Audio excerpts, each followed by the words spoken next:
planty people, it's Krista with Botanical Bird, and this week I want to talk about all the different things we can do with trailing and vining plants. So everyone hopefully has that one pothos or philodendron that they just love. It's one of those staples in their plant fam, and I know that I fell in love with trailing and vining plants early on in my plant journey. I really like that you can put them up high and they can take up lots of space and greenify space with just a single plant. And I think that's one of the things that I really appreciate about them. They can look very full and lush, and it's not just, it doesn't have to be this little singular thing. It can take over a really big area. And I like that they make a big statement. So I kind of want to talk about a bunch of different things that you can do to vining plants so that they don't always just look the same and you can keep it fresh and new. So I think one of the first things we think about with trailing and vining plants is putting them up, sitting on a corner of something or on a desk or on a shelf and letting them trail down. And so I will show you a couple of pictures of some plants of mine that I've done that with. I want to show you a marble queen pothos that I have, as well as a Scindapsus pictus exotica. What I love about letting plants just sit on a corner and trail down is that it looks like hair. Like you can have plants sitting on a sill, but then if you have one that hangs down over a corner, it really makes it feel more like a jungle. It really takes up more space, and just the whole trailing down visual aspect is so eye-catching to me. Another thing that you can do with trailing plants, I got from someone on Instagram. I believe her handle is @LeafFit. I'll put her handle right here if you want to follow her. She likes to wrap the vines around her plant so that they can stay really compact and look very lush and full and bushy, and also allow for more plants in a small space. So I started doing that. I can share a picture of my philodendron micans, and it's still not a very full plant, but I want to make it look more full as the vines grow longer to continue to wrap it around the base of the plant. Another thing you can do is hang a vining plant. So I've had, at my old apartment, I had a whole window that we put a wooden dowel rod in front of and just hung a bunch of vining plants and let them trail down, which is beautiful. It kind of creates like a whole green wall. Part of the window is a sliding glass door, and so I kind of had to duck around and dodge every time I wanted to go onto my patio. So something else that I did is I wound the stems around the yarn hanger so that it would, one, cover up the yarn, but then two, create more of a vertical element, and then I didn't have to duck below the stems or the leaves or anything when I wanted to get by.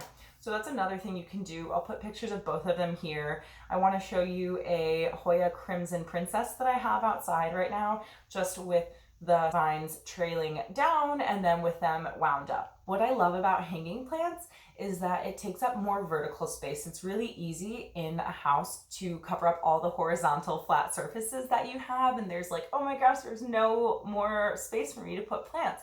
But if you hang them, you're using up that vertical space without taking up any of the precious horizontal space that you have of like shelves or countertops or anything. And it also draws your eye upward instead of just looking at eye level. It kind of makes the space seem bigger because your eye starts up high toward the ceiling and then comes down to the floor. I thought it was nice to have some trailing down and some wound up the yarn hanger because it kind of creates some difference visually. So not everything is the exact same, and it would bring your eye up on the ones that were wound up the yarn hanger and then bring your eyes down for the ones that were trailing down. So I think it's fun to kind of have things a little bit different. Another really common way to style vining plants is to use a trellis. And there are so many different types of trellises out there. There are some that are U-shaped. There's some that kind of go out that have stakes, kind of like a ladder that you can like weave the vines in and out of.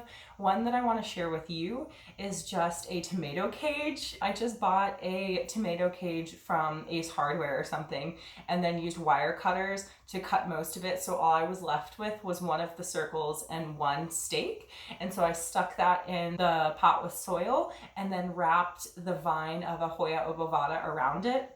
And ideally, you kind of need some vision with this and patience if your plant doesn't have really long vines yet. Ideally, I want my Hoya to trail all the way around it. So it's like this beautiful circular plant that's not there yet. And so sometimes with trellises, you have to have a vision of, okay, what do I want this plant to look like, even if it's not there yet?